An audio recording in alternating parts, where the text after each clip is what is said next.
Now, if you're in an airplane soaring through the air, you may think it's the heaviest object in the sky. But those large cumulus clouds you see shaped like your dog can weigh more than 1,000,000 pounds. Clouds are just tiny drops of water gathered up together. Don't worry, they won't come crashing down in pieces. It may seem like there are infinite stars in the Milky Way galaxy, but NASA experts are convinced that there are potentially 100 to 400 billion stars out there.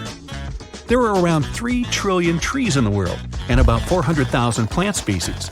Out of all those plants, between 80,000 and 300,000 are edible, but only about 200 of those plants land in different cuisines.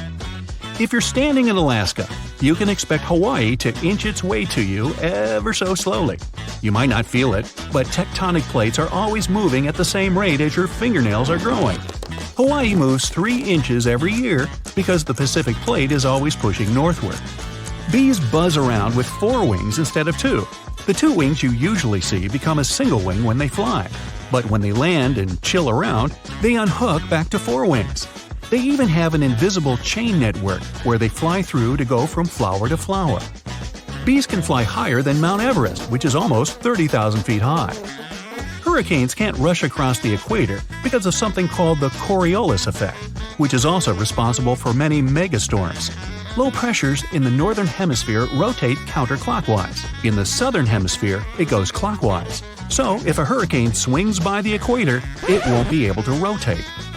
The acid inside your stomach's so strong it can melt stainless steel. The acid inside is rocking a pH of 2 to 3 and doesn't melt your insides thanks to a stomach lining which secretes a chemical to balance it out. Your body replaces this lining every 4 days or so. Owls have something like eye tubes instead of eyeballs. Humans can turn their heads at a 180-degree angle and can rotate their eyes in multiple directions. Owls don't move their eyes freely like us, but they make up for it by turning their heads 270 degrees. They can see really well at night. Okay, chameleon, we get it. You can move your eyes independently in all directions. Please stop staring at me. If you happen to be in outer space on a planet in our solar system, then chances are you're swimming in diamonds. The atmospheres of planets like Jupiter and Saturn have high pressures that can crystallize carbon atoms and create diamonds. Scientists even claim that all that icy bling rains as much as 2 million pounds yearly in Saturn. The sun will keep getting brighter and hotter and eventually evaporate oceans, making life on Earth like an oven, similar to Venus. Our Milky Way is on its course to a collision with the Andromeda Galaxy. Stars, asteroids, planets, and moons will smash right into each other and destroy everything. Of course, something like this doesn't happen overnight, but eventually, the 2 galaxies will combine into a single mega-cluster galaxy. This won't happen for billions of years, though. I won't be around then.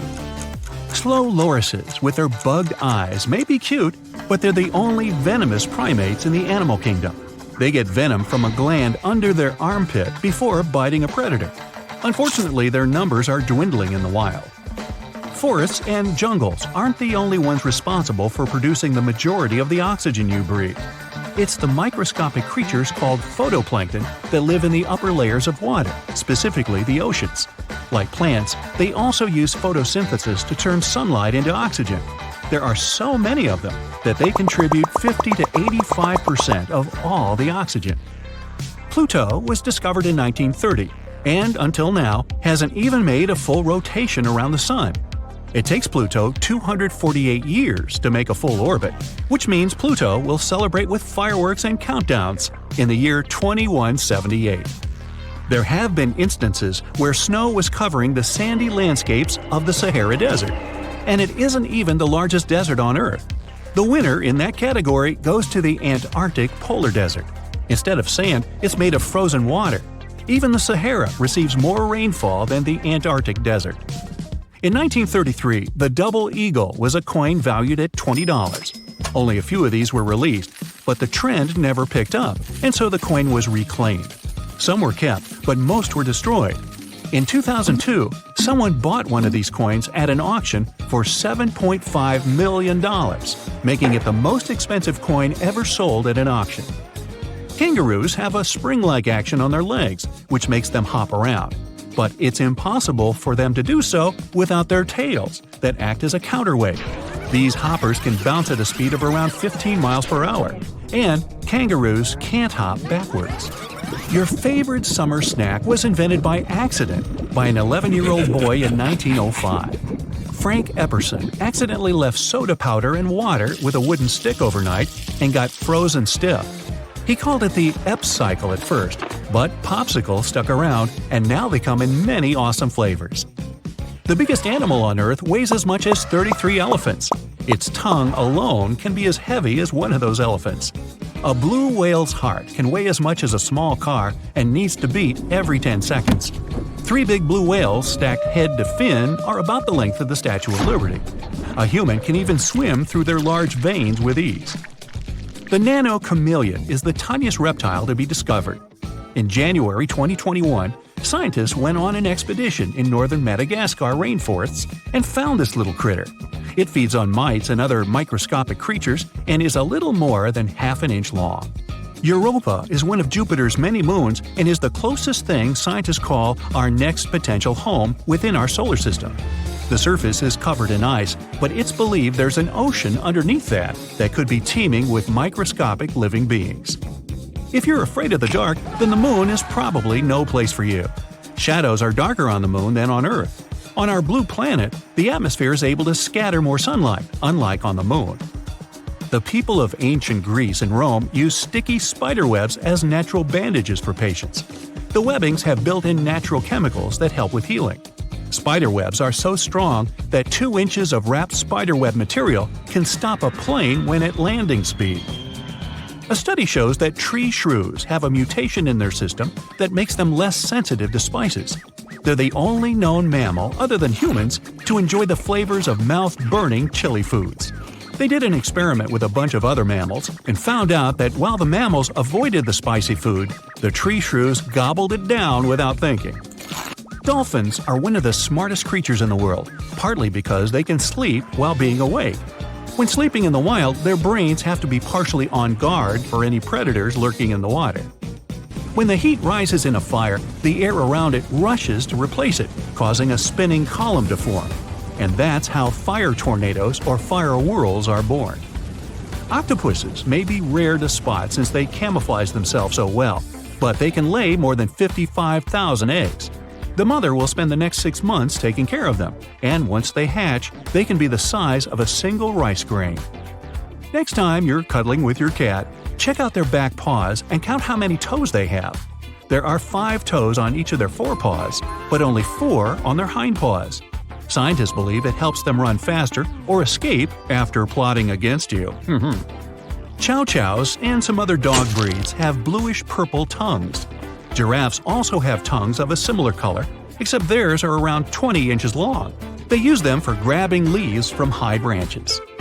Next time you visit the Eiffel Tower, take a picture in the summer and the winter. If you have super bionic eyesight, then you'll notice that in the summer, the higher temperatures can make the tower grow by 6 inches. Hey, any view of the Eiffel is an eyeful. Is the Big Apple getting a little too heavy for its own good? A recent study revealed that New York City is sinking. And get this, it's all because of those towering skyscrapers. Apparently, the whole event is called subsidence, which is when the Earth's surface settles bit by bit, or suddenly sinks. Soft sediments shifting and the weight of the city itself are the culprits behind this sinking sensation. Now, don't get too alarmed. The study found that New York is sinking at a rate of 0.04 to 0.07 inches per year. Sure, that doesn't sound like much, but there are parts of the city that are sinking even faster than that. This sinking situation could cause some trouble for the city, especially since it's already pretty low-lying and home to over 8 million people. So it's important that local authorities come up with some strategies to tackle the growing flood risk and rising sea levels. Although, I'm not sure building giant seawalls is the way to go. We might need to get a little more creative than that.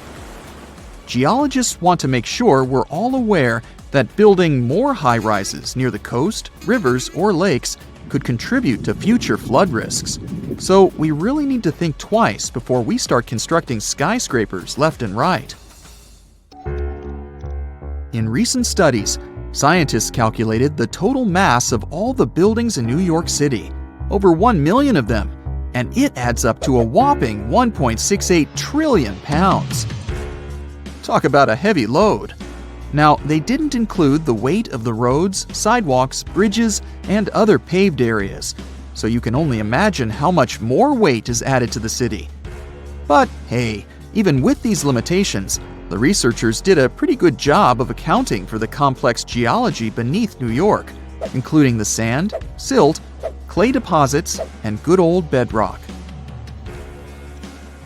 They found out that certain types of soil, like clay and artificial fill, are more prone to subsidence. On the other hand, bedrock stays pretty firm and keeps those skyscrapers in place. So at least we don't have to worry about the Empire State Building taking a dive anytime soon. Comparing their fancy models with satellite data, the researchers created a map of the city showing where the sinking is happening. And guess what? The increased urbanization and all that groundwater pumping and draining are only making things worse. It's high time we start protecting our resources, don't you think? I wouldn't start packing my bags just yet. New York isn't the only sinking city out there, you know. Jakarta, the capital of Indonesia, is facing some serious sinking action too. In fact, parts of it could be underwater by 2050. That's like a real-life Atlantis situation. Over 30 million people in Jakarta are now deciding if they should relocate the entire city. If there's a city out there we should worry about sinking, that's Venice for sure. But why is it so eager to take a dive, you might ask? Well, let me tell you the complex truth. You see, Venice decided to set up shop on a marshy lagoon with shoddy foundations. As time went by, the ground underneath just couldn't hold it together and started compacting like a squished marshmallow. On top of that, the city's been slurping up groundwater like it's going out of style or something. The cherry on top of this mushy cake is that the sea levels have also been slowly rising. And guess what? Those sneaky plate tectonics are having a laugh by shoving the Adriatic plate under the Apennine Mountains, giving Venice an extra push downward. Someone had the bright idea to stop pumping groundwater, thinking they could stop the sinking shenanigans. But hold your gondolas. A new study revealed that the sinking hasn't completely stopped, just slowed down a bit. It turns out the whole area is tilting ever so slightly to the east, with Venice perched on the slightly higher end. You must be wondering how much Venice sinks in a year, right? Brace yourself for this shocking revelation. It's sinking at a rate of about 0.04 to 0.07 inches a year, similar to New York. At this pace, in the next 20 years, it could sink a whopping 3 inches below sea level. To avoid turning into a Venetian fishbowl, locals are frantically building special barriers to keep the water from crashing into the lagoon. But don't hold your breath, because this project has had more delays than you'd expect. Oh, and have you noticed that charming old-style vibe in Venice? It's not just because they're fans of the vintage look. Those salty waters have been wreaking havoc on the buildings, thanks to the water levels constantly breaching the original damp-proofing. Now the water's cozying up to the masonry, and the ground floors of many apartments are no longer safe enough to live in. Now, when will Venice take a dive into the abyss? It's hard to say for sure. Subsidence and rising sea levels are as slow and unpredictable as a turtle in a marathon. But experts have playfully warned that if things continue as they are, Venice could be doing the backstroke beneath the waves by 2100. Fear not, though. They're doing their best to protect this floating gem of history and culture from becoming a Hollywood disaster flick. So don't cancel that Venice day trip just yet. New Orleans has a peculiar watery situation going on too. You see, this lively place was initially built just a smidge above sea level, and now it's gradually sinking. Back in the day, when an area of the city called the French Quarter was just popping up, folks had to make do with what they had. They scored the best land they could find, but it was only about 10 feet above sea level. And let's not forget, the rest of the city is as flat as a pancake, with the areas around the French Quarter being just a hair lower. Now, even though they knew they were up against some soggy odds, the resourceful New Orleans residents did their best to elevate their houses above the flood-prone land they chose as their home. There's more. The ground beneath New Orleans is as wobbly as a plate of Jell-O. Architects had to keep things short and sweet because they feared the soil couldn't handle the weight of taller structures. They played it safe, sticking to 2 or 2.5 stories. Here's where it gets interesting. The city installed a fancy drainage system in the 1900s, thinking it would solve their water woes. And while it did help with the marshes and all, it inadvertently sucked the life out of the soil. Yep, the ground was left high and dry, without enough sediment and water to keep it steady. As a result, those former marshes sank as if they were in a quicksand competition. By the 1930s, things got even more topsy-turvy. 1/3 of the city was below sea level, and by the time Hurricane Katrina made its grand entrance, that number skyrocketed to around 50%. Oh, and here's the icing on the cake. Sea levels decided to join the party, rising faster than a helium balloon. So now, not only is New Orleans sinking, but the surrounding area is also at various degrees below sea level. So, what can we do about all these sinking cities? Well, for instance, we could manage our water consumption a bit better. We can't just keep sucking groundwater out of the earth like there's no tomorrow. We've got to find new ways to quench our urban centers' thirst. Think about it. We could purify surface waters, or even turn salty seawater into a sweet solution. Of course, we'll need a boatload of energy to make it all work. Speaking of great urban water management, let me tell you about a town in Denmark called Nye. These guys have got it all figured out.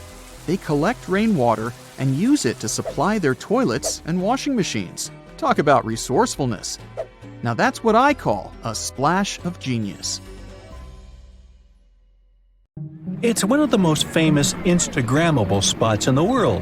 There are pictures of people leaning on it or pretending to support it so it doesn't fall. There are even images of it looking like an intricate ice cream scoop. Of course, I'm talking about the Leaning Tower of Pisa, a famous Italian landmark. It always looks as if it's seconds away from toppling over. Located in the Italian city of Pisa, which would make sense, this construction is better known for its precarious posture rather than its history or purpose. Back in 1178, when the construction of the tower was still underway, people realized that the building was starting to lean over, and that was even before they had reached the 3rd floor. They first blamed the architect, whose left leg was shorter than his right by 2 inches and had a built-in lean. But no, I just made that up.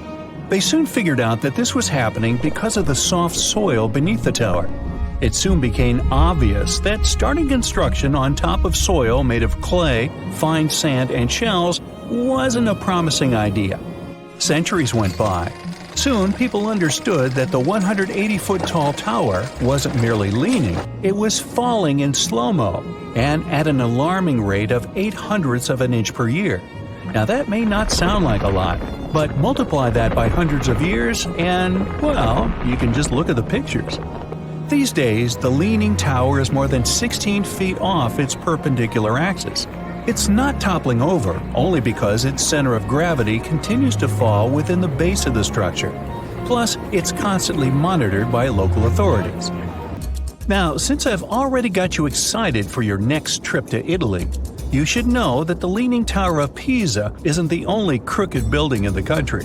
About 2 hours away from Pisa, up north in the city of Bologna, there's not one but two leaning constructions, le due torre, which sounds better than the two towers. Now these towers were each named for the families that funded their construction, the Azianelli family and the Garasenda family. Because of its tilt, the Garasenda Tower is no longer open for visitors. The Azianelli Tower, however, can still offer tourists a wonderful view of the city. That is, if you manage to finish climbing almost 500 steps. It does come with a catch for students, though. Italians have a local superstition saying those who climb the tower up to the top will never be able to finish their studies. Well, that's certainly a disincentive.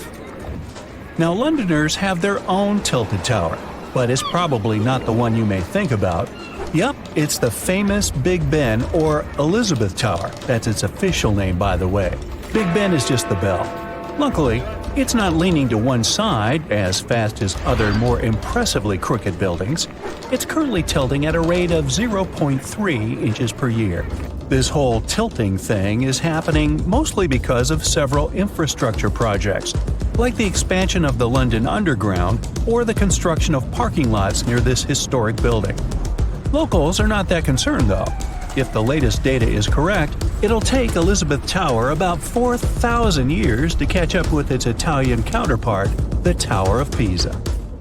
Anyway, there's a strangely shaped building in Poland as well. It's called the Little Crooked House. You can find it in Sopot, Poland. Its construction was finished in 2004. This building looks like it just jumped out of a fairy tale. And no wonder.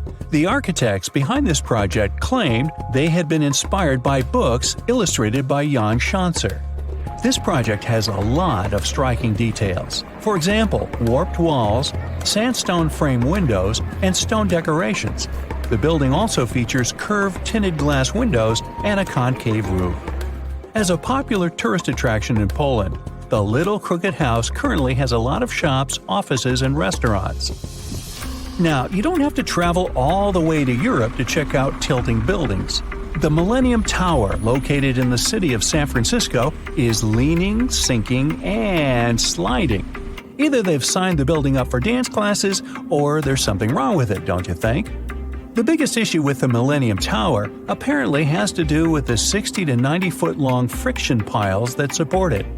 They appear to have been driven into the sandy upper soil rather than the bedrock, which is 200 feet further down. Since the building is placed on land that can soon become too mushy, the solution might be to anchor the construction down to the bedrock.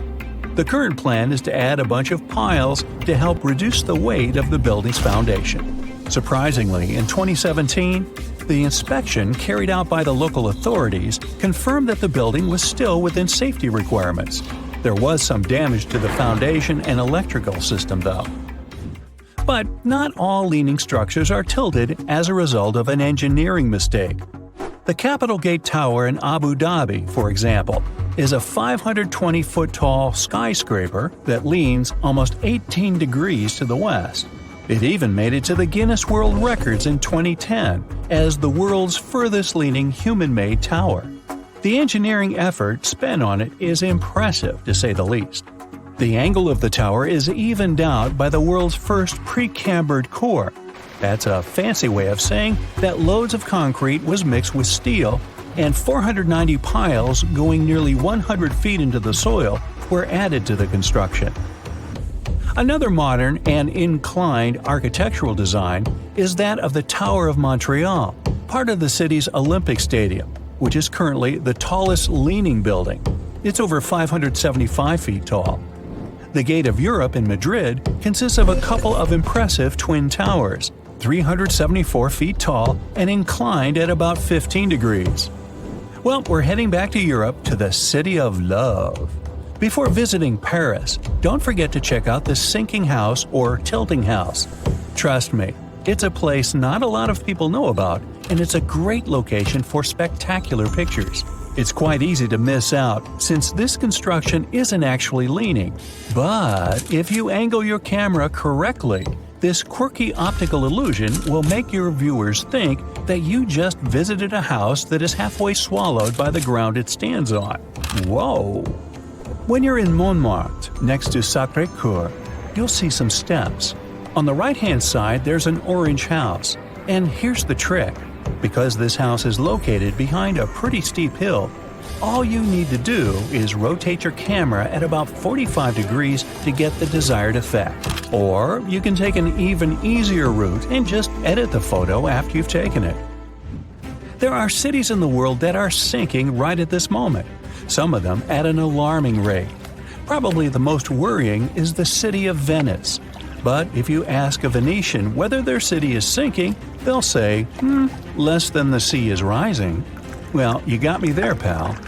Under the city, there is sedimentary soil, which is still compacting and settling. That's why the problem here appears to be twofold. Not only did Venice sink about 9 inches in the past century, but the sea level also rises with each passing year. This makes this gorgeous region more prone to flooding. Even worse, during the colder season, the phenomenon called acqua alta, or high water, occurs. That's when an unusually high tide arrives together with strong winds and storms. In 1966, for example, one such storm raised the water in Venice to more than 6 feet above the usual level.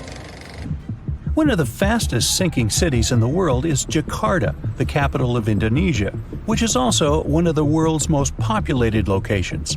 The process has been happening for decades, and if the current data is correct, over 95% of North Jakarta will be flooded by 2050. The northern part of the city has sunk a shocking 8 feet in 10 years, and now the rate is almost 10 inches per year. Jakarta is also sliding, in some locations at a rate of almost 6 inches each year. The rest of the city is sinking and sliding too, but at least it happens at a more moderate rate compared to other locations in the world. The main reason for this alarming process is the fact that there isn't a big enough water supply for the huge population of the city, over 10 million people as of 2020. Strangely enough, the city does have fresh water at its disposal. It has 300 days of rain per year, and 13 rivers pass through it. The problem lies with the fact that this water cannot be stored, as Jakarta's wetlands have been turned into a concrete jungle. That's why people living in the city have to make their own wells to get fresh water. Continuously taking water from the ground leads to loads of empty underground space called subsidence.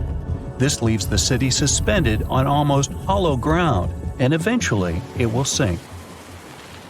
Mexico City is one of the biggest cities in the world, with a population of about 22 million.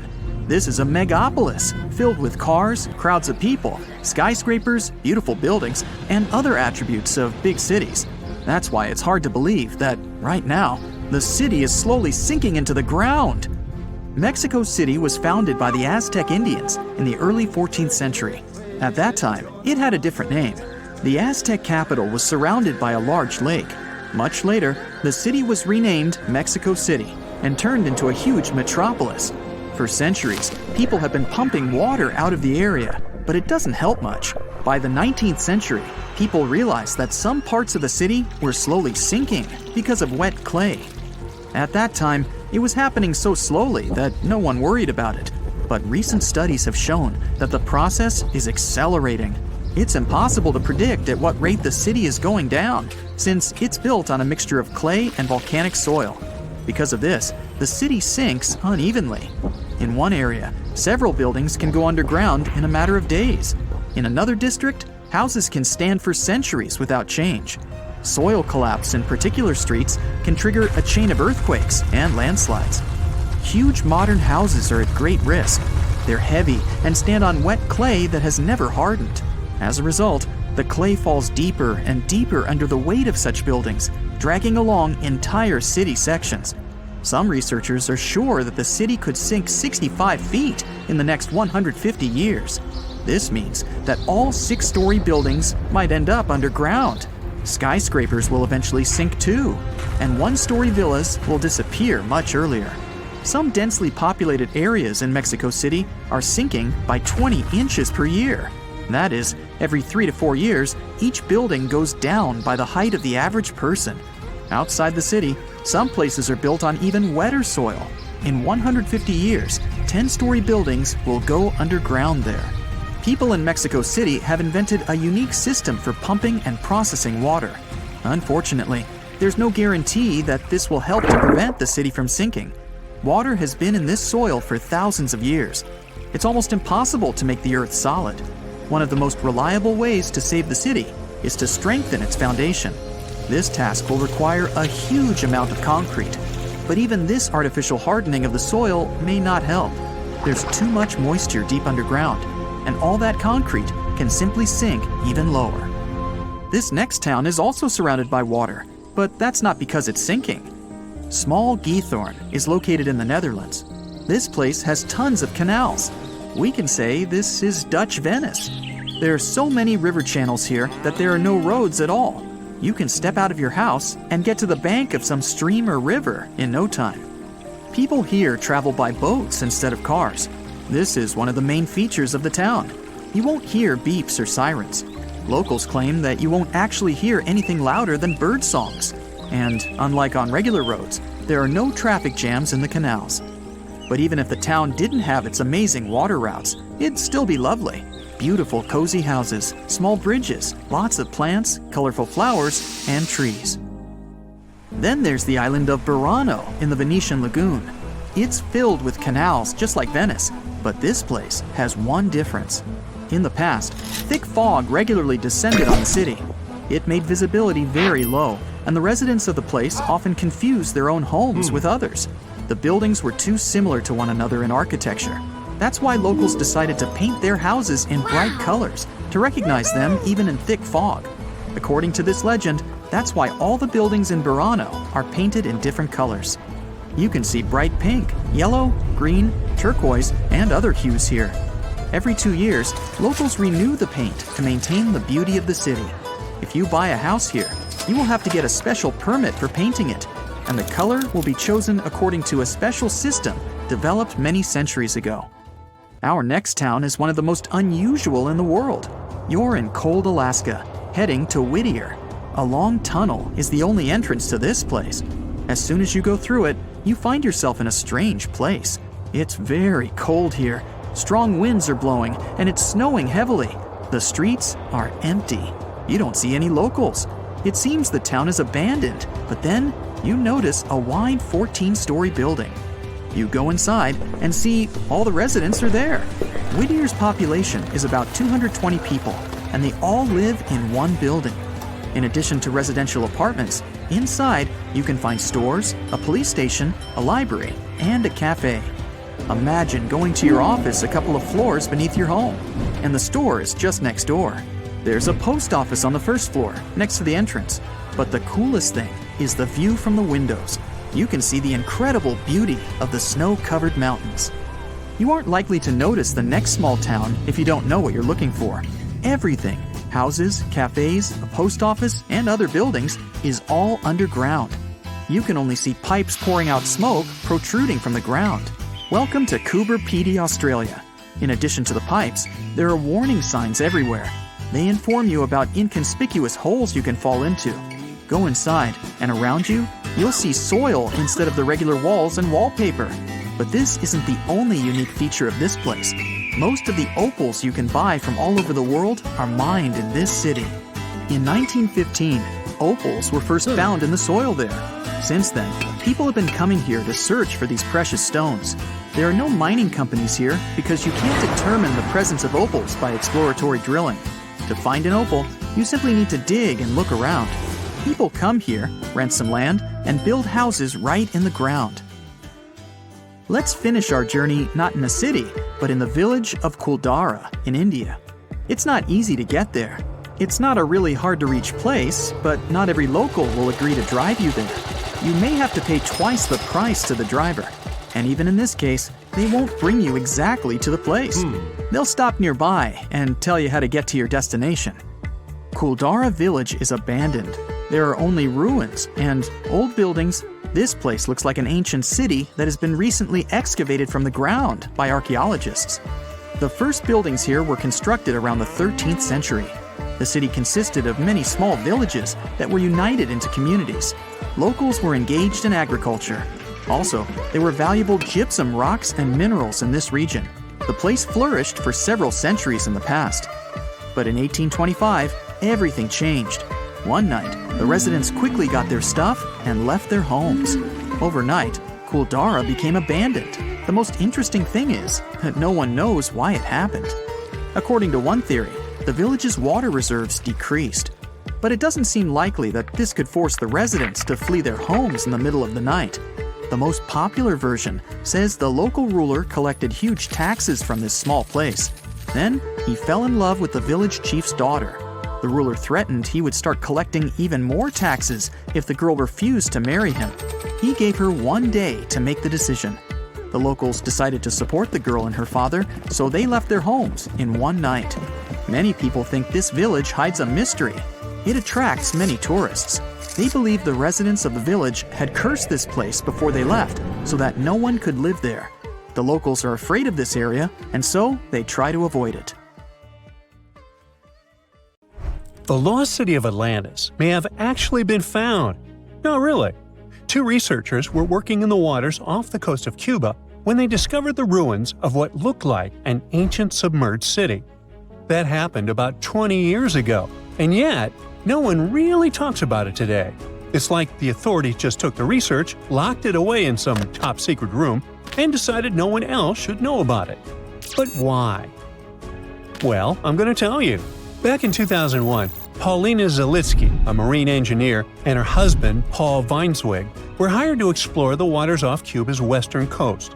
They had two main objectives: to search for old shipwrecks, possibly hiding treasures like gold and jewels, and to locate valuable oil and natural gas deposits deep underwater. They were using a sonar. Basically, this equipment is like a sound-based radar. It sends out sound waves underwater, and when those waves hit something, like a sunken ship, they bounce back. The system can figure out where and how far the object is just by listening to the echo. So, the couple was scanning the seafloor with this equipment more than 2,000 feet below the surface. And then, out of nowhere, they found something way more interesting than gold or oil. They found stones. Not just any stones. I'm talking huge, perfectly arranged stones. Kind of like a mini version of the pyramid at Chichen Itza. Or even better, like a bunch of tiny submerged Chichen Itzas. Yep, they saw that. Or at least, they think they did. The thing is, sonar doesn't work like a camera. It definitely doesn't record video or take actual pictures underwater. What it does do is create images using sound.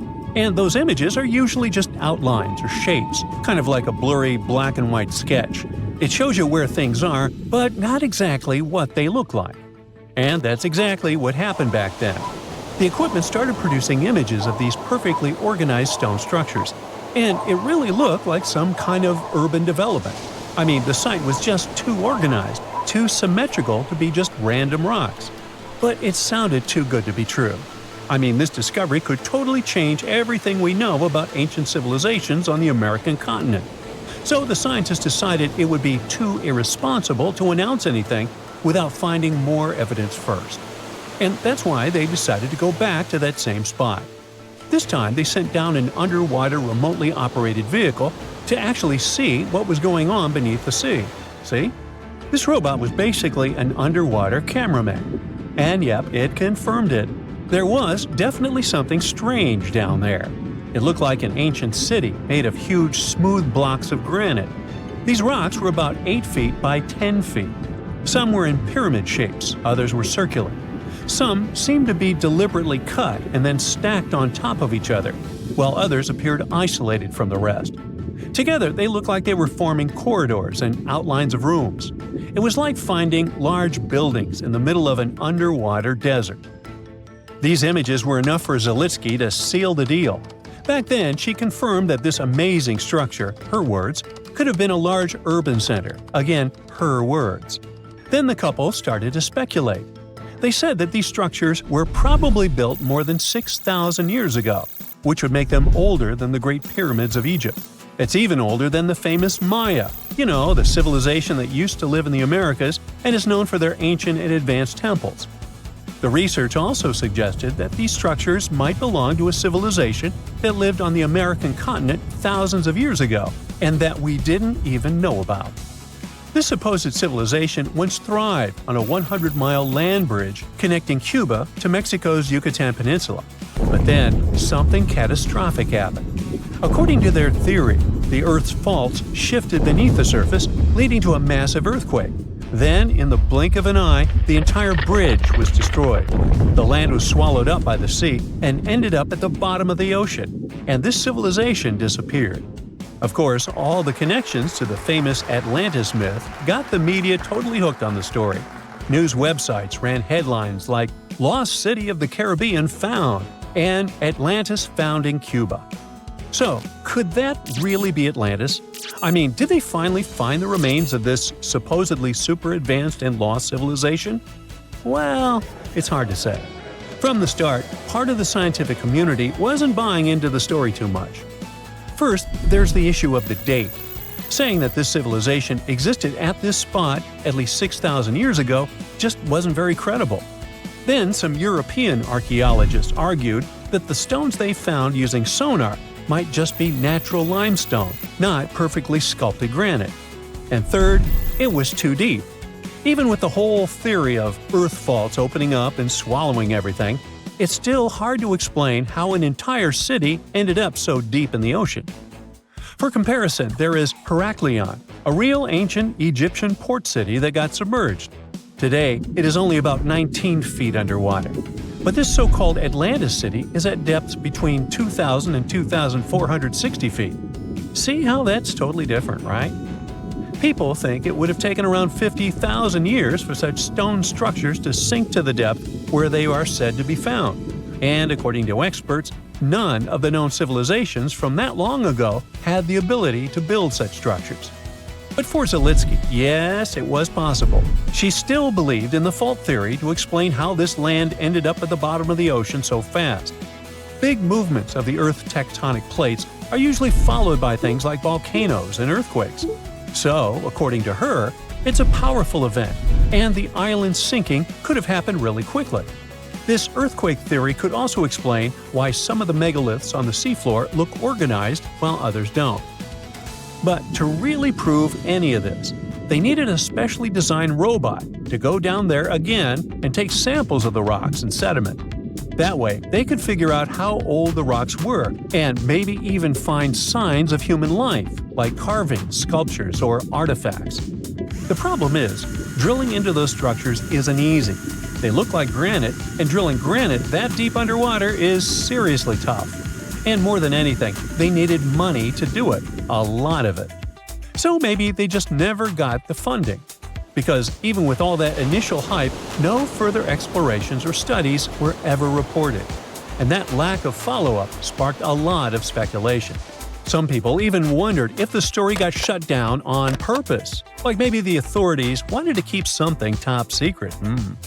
As if this underwater city was built by some kind of higher extraterrestrial being, and they just don't want us to find out. But truth be told, the strongest argument for saying, yeah, that is definitely a lost city, is that nature supposedly couldn't have built something so symmetrical. Geologists did try to find natural explanations, or at least similar examples from other parts of the world, but they came up short. Still, just because we haven't found a clear natural explanation doesn't mean there isn't one. Nature can create some pretty wild and unexpected stuff, so honestly, that whole too perfect to be natural angle is kind of a weak argument. What most likely happened is that experts just weren't convinced it was actually a sunken city. And that's probably why no one followed up on their work. Over time, the buzz faded, the story disappeared, and the site slipped back into silence. And without more data, the true nature of those underwater formations off Cuba's coast is still a mystery. Meet Hula Male, also known as the City of Hope. This nickname makes total sense since this artificial island is part of the Maldives' big plan to avoid being completely submerged in the near future. Hula Male was created by placing sand from the seafloor onto a submerged coral platform, and it worked. This city sits about 6 feet above sea level, which means it's twice as high as the Maldives' capital, Male. While more and more people are moving there to live, the island was also designed to serve as a temporary evacuation site during dangerous storms and typhoons. Seychelles is another gem in the Indian Ocean that's at risk of disappearing. Unfortunately, coastal flooding is becoming a common issue there, especially during spring tides and heavy rainfall. The problem is that their main island, Mahé, hosts about 90% of the country's population. Along the coast, it's only about 6 feet above sea level.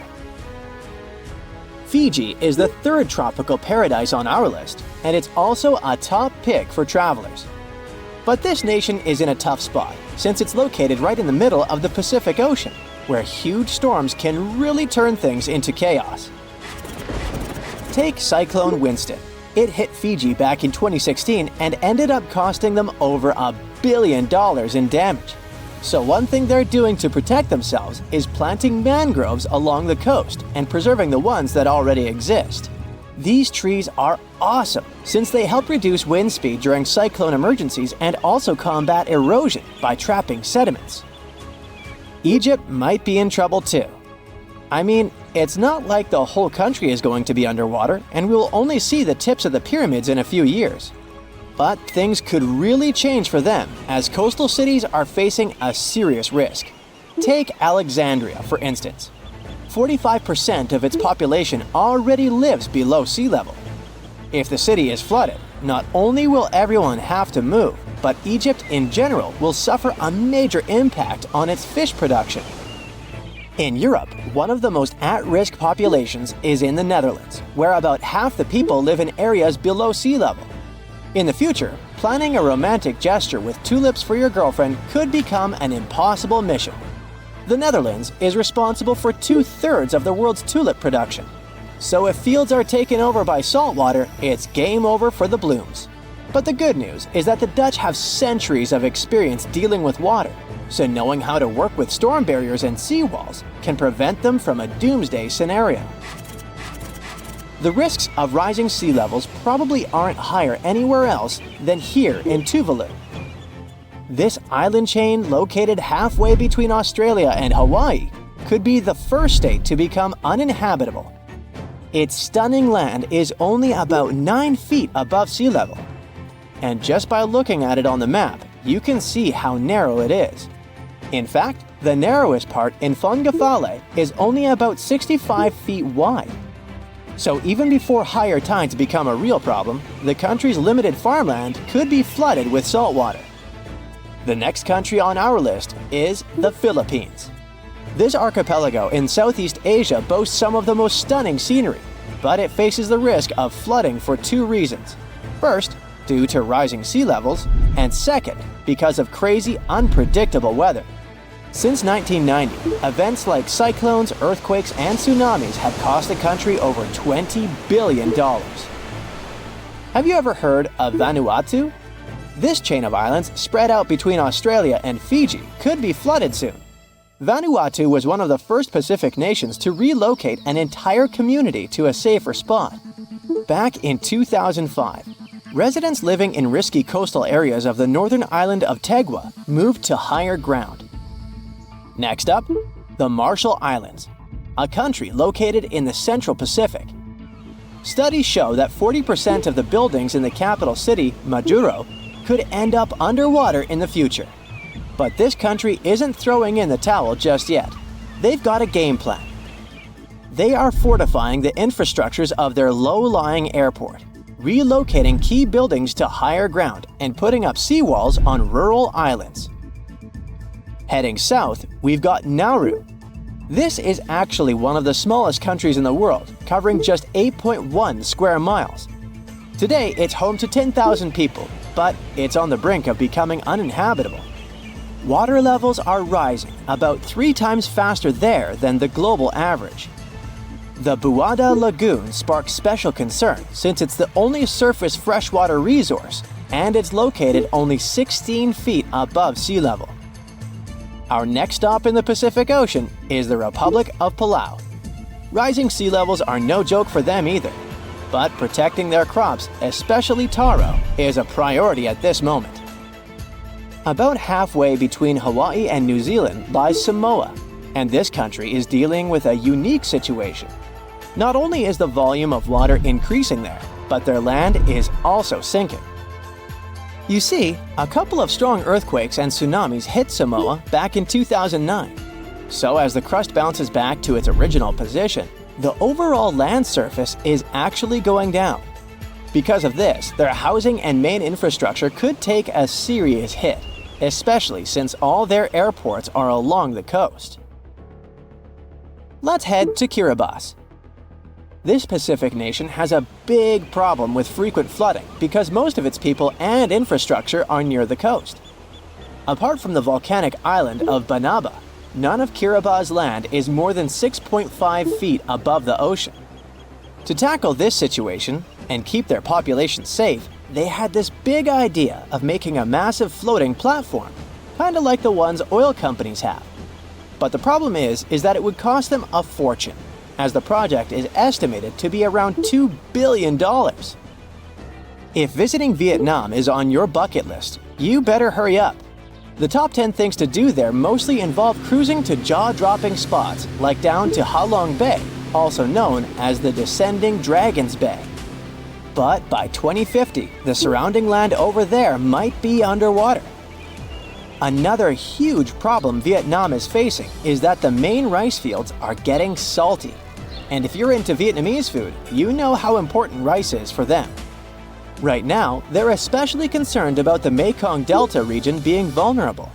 After all, this is a highly fertile area responsible for most of Vietnam's agricultural output, with over 50% of it being, rice. This nation is really putting in the effort to adjust to this new reality.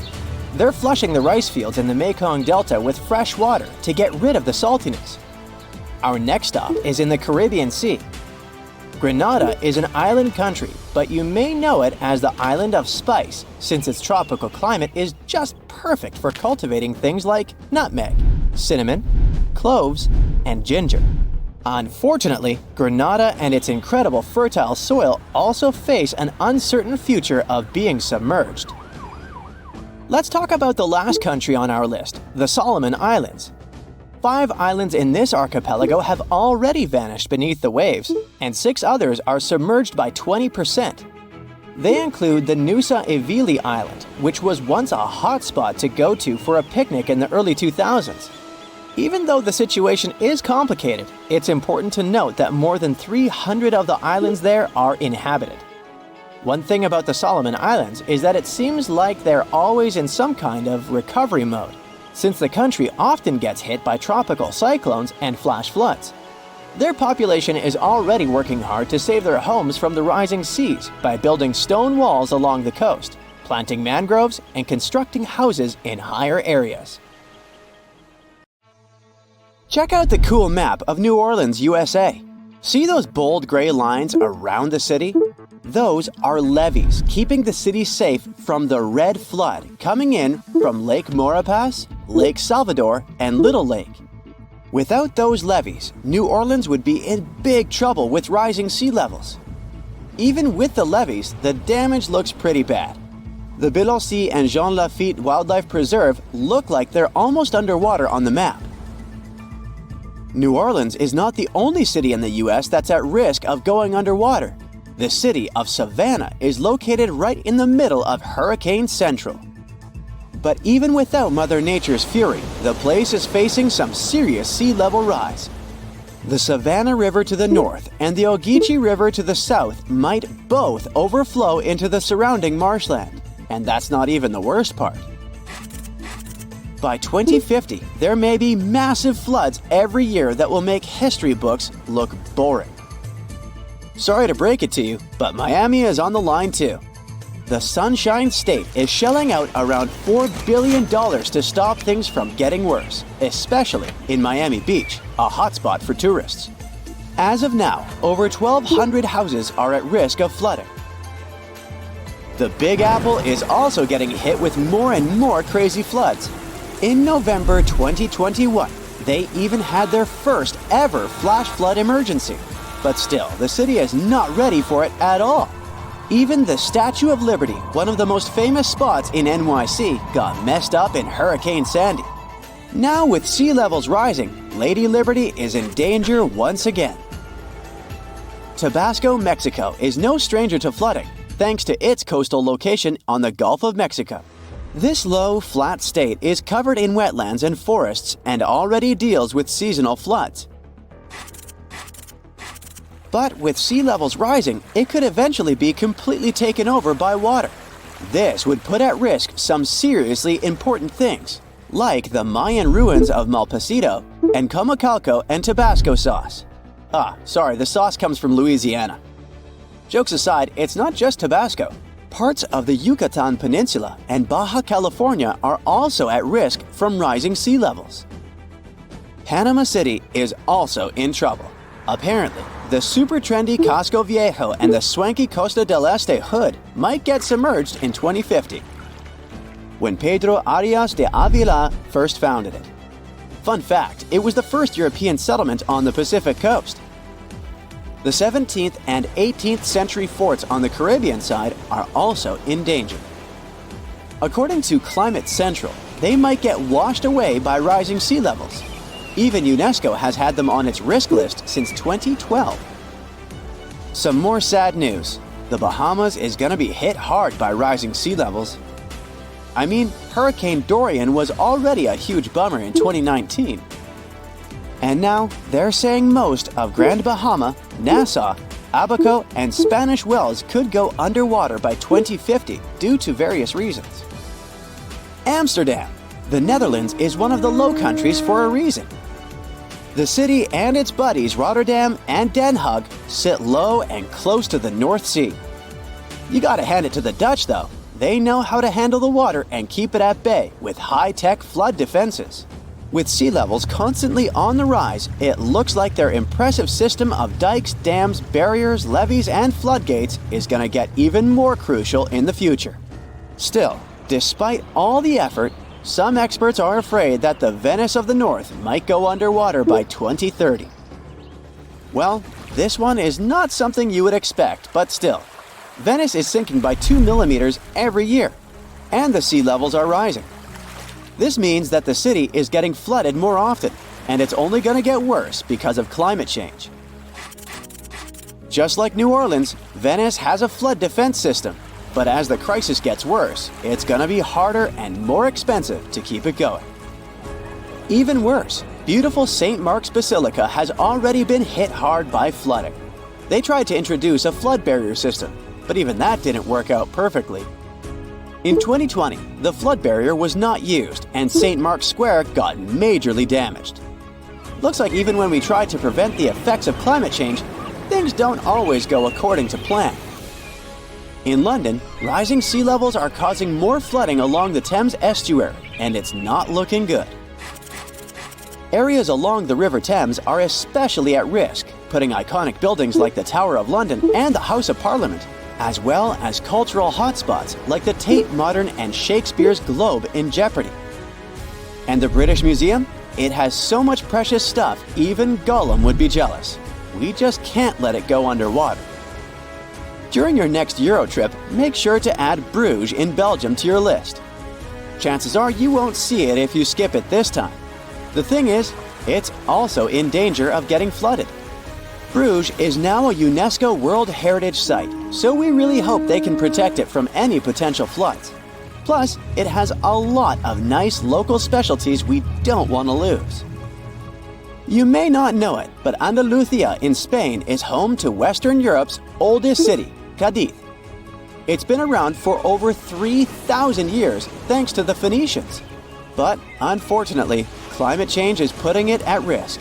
Rising sea levels might flood the city's cobbled stone center, beautiful tree-lined plazas, and historic sea fortifications. And it's not just Cadiz. Parts of Andalusia are in danger of flooding too. Well, seems like one more destination must be added to your bucket list. Ho Chi Minh City, and especially its eastern marshy districts, are at risk, just like all the other places mentioned before. And it looks like the whole city is going to have a tough time with the Mekong Delta. While the main part of the city probably won't be completely submerged by 2030, flooding and storms are definitely going to become a big problem. So, it turns out that Bangkok might be in some hot water due to global warming. Literally, a 2020 study says that Bangkok could be one of the cities most dramatically affected by rising sea levels. It's sitting pretty low at just 5 feet above sea level. And to make things even more interesting, it's sinking at a speedy rate of an inch per year. And the cherry on top? The soil it's built on is super dense clay, which means it's basically a flood magnet. By 2030, parts of Bangkok, including the main airport, might have to get used to living underwater. The next city at risk is Kolkata, India. The fertile land in West Bengal has been a major key to their success for ages, but now it's causing some big worries in Kolkata and the surrounding areas. Just like Ho Chi Minh City, they could have some serious problems with all that rain during monsoon season. And the map of what could happen in 2100 is pretty scary stuff. The next destination is Shanghai, China. It's literally translated as the city on the sea, but it might actually end up under the sea. Climate control data is flashing red warning lights for this megacity, making it one of China's most at-risk cities. The Yangtze Delta, where Shanghai sits, and the Pearl River Delta, home to the Guangzhou, are both in hot water too, with lots of people living on low-lying land that might get flooded.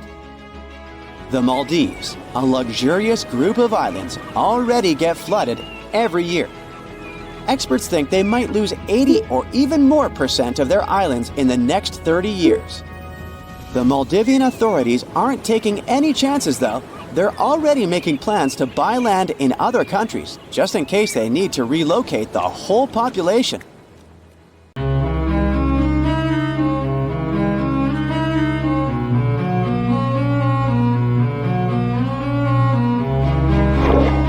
Question for you. Do you think Atlantis could be real? It remains as one of history's greatest mysteries. The legend began with Plato, all the way back in ancient Greece.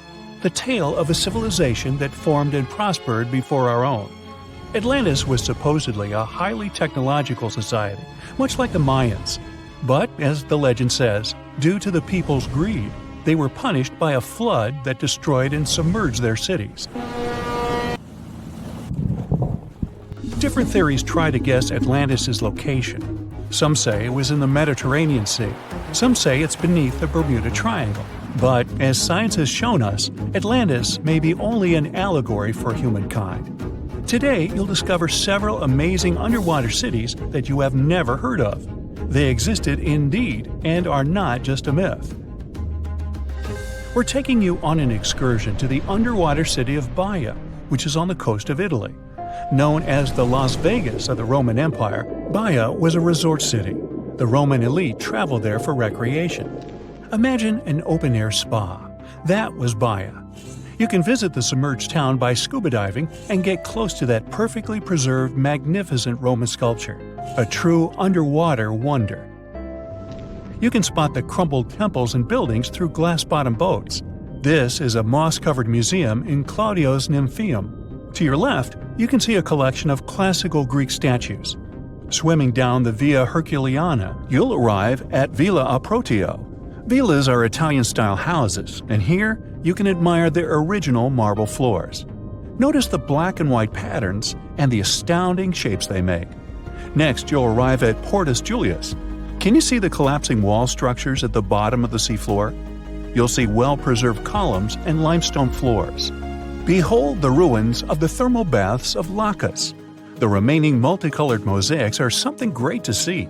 You'll see their orange, blue, and green tiles if you get close enough. At Pisoni's Villa Pila, you'll see 25 preserved Roman pillars. Notice the arches, the frescoes nearby, and the magnitude of this well-kept treasure. The city was located over natural volcanic vents, so there were hot springs to be used at will. People went there looking to have an excellent time. And when I say people, I mean some of the great Roman emperors we learned about in school: Nero, Cicero, Caesar. But around the 8th century, the city was sacked and the luxurious town was abandoned. Slowly, the water level rose and the city started to drown. You are on a summer vacation off the coast of Greece, 4 hours outside of Athens, in the Peloponnese Peninsula on Pavlopetri.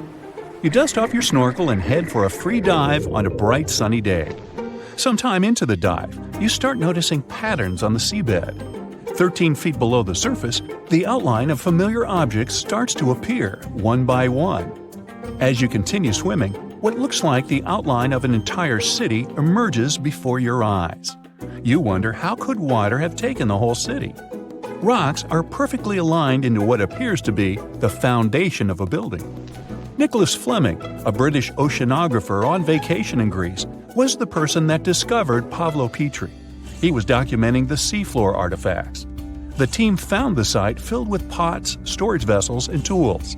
A quern stone, for instance, is a tool used for grinding grains and turning them into flour. Multiple amphoras, which were found then, indicate that this settlement dated back to the Bronze Age, 5,500 years ago, when people started living in towns. The settlement is believed to have lasted for over 2,400 years. Pavlo Petri is considered today the oldest submerged town yet found, and it's impressive that it wasn't a simple village. It was a vibrant port city with stone-built buildings, a marketplace, streets, and even squares. Let's continue our exploration and find secrets in other underwater cities. You are diving off the coast of the Ryukyu Islands. Pacific waters are far from smooth. There's a strong current pulling you into the deep sea. Suddenly, you see a huge structure thanks to the sunlight shining down on the seabed. At first, it looks like Machu Picchu's ruins across the globe in Peru. As you approach it, you slowly figure out its form. A pyramid-shaped structure, arches, staircases. It's something that could have easily been a palace or castle. Could this also be a sign of human activity? What you just saw is known today as the Yonaguni Monument. It also goes by the name of Japan's Atlantis. The entire monument is about the size of 5 football fields and the height of a 5-story building. Its most surprising feature is its expansive terraces that host large crowd gatherings. Explorers and scientists believe that Yonaguni dates back to 10,000 years ago. But whether it is a man-made structure or a natural formation is still under debate. For Japan's top marine geologist, Professor Masaki Kimura, Yonaguni is the heritage of a lost civilization. Kimura has dived into exploring the ruins over 100 times over the past 10 years. According to him, there are clear signs of human activity down there. The Triangle Pool, located on the monument's surface, is a triangle-shaped concave that is a historical symbol of water fountains in the region. There is also a giant turtle carved on the eastern side of the structure. And according to Kimura, turtles have an important cultural meaning. Several pieces of stone tools have been recovered from the site. Their estimated age dates back to 10,000 years ago. However, not all scientists are convinced of the same. For many, Yonaguni is the result of thousands of years of erosion. The fact that the monument is composed of one massive rock leads them to believe that it is not human-made. The defined edges and flat surfaces resemble a natural formation occurrence in Northern Ireland, known as Giant's Causeway. A series of interlocking basalt columns look like the ruins of a palace, but they were the result of volcanic activity in the region. Well, stay tuned for more underwater discoveries. The next stop on our voyage is one of today's most famous underwater cities that has turned into an underwater archaeological park. The city of Port Royal in Jamaica exists today only below the surface. But in 1692, it was one of the wealthiest cities in the Western Hemisphere. Port Royal was the center of the British Empire at the time, and an important trade city that attracted people from all over. It was also home to real-life pirates of the Caribbean. On the morning of June 7, 1692, the people of Port Royal met a different fate than they probably expected. The bars and restaurants beaming with life woke up shaking. People were taken out of bed with the power of a massive earthquake, estimated today at 7.5 on the Richter scale. One survivor says he saw the earth opening up and swallowing the town whole. What he said could be true, as the city was mainly built over sand. The ground sucked buildings, roads, and everyone above. Geysers erupted, and finally, waves as big as 10-story-high buildings hit the city. About 33 acres of the city disappeared underwater, and amazingly, most of its 17th century remains lie in good condition under 40 feet of water. In the ruins, archaeologists have found taverns, storage rooms, kitchens, and recreational buildings used for diverse purposes. You can see a grand lion statue, a submerged bridge, and many picturesque arches. Now, do you fancy a trip to India? Just outside its coast lies another sunken marvel. A site known as the Lost City of Cambay is located on the Gulf of a similar name.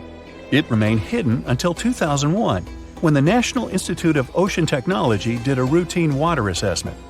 With sonar technology, which sends a wave of sound to the bottom of the sea, they found something far beneath the surface. Images showed well-defined geometric shapes spread along a 5-mile stretch. The remains found dated to more than 9,500 years ago, meaning that this civilization was lost at around the end of the Ice Age. Debris recovered from the site included construction material, pottery, beads, sculptures, and even bones. Scientists argue whether these artifacts are indeed from the site, but if they truly are, then the lost city of Cambay would be the oldest civilization in the world.